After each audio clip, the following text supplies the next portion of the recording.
I didn't know I was a fighter. If you had looked at me from the outside, even a couple of years ago, I would have appeared to be more passive. But when I think about fighting the fight for others, for my child, for a friend, then the lioness rises up, and I absolutely am a fighter for those I love. And then I started to try to fight for myself, and it put me in a very different place.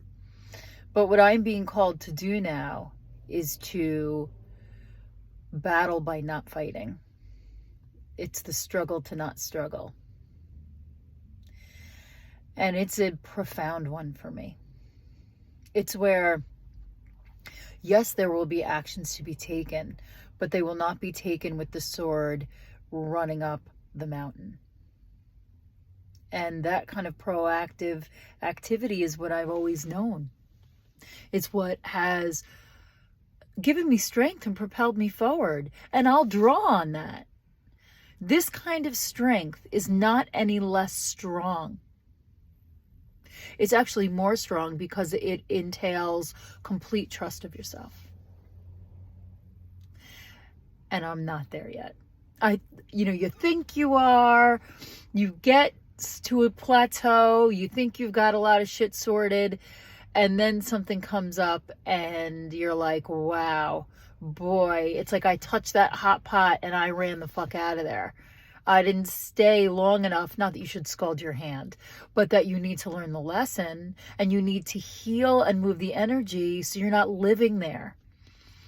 Because you don't want something that you're not conscious of guiding your thinking, guiding your heart, guiding your actions, guiding your behavior.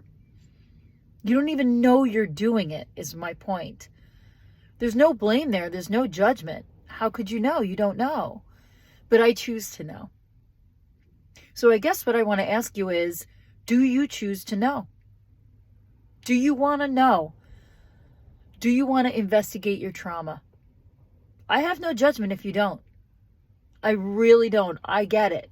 Maybe this lifetime is not the time where you're supposed to do that. But I choose to know. And that kind of work, work I'm being called to do, sometimes you do burn down the forest to get there. But this iteration of it is asking me to move a mountain with a teaspoon. And that's slowly. And I'm struggling with the answer to that call. Will I answer that call? Of course I will. But it's a struggle. It's a struggle. Hard to put down the sword. So, if you were in that struggle, if you are looking at those pieces, or if you're conscious that you don't want to, all is good. And I bless you today. And I will see you tomorrow.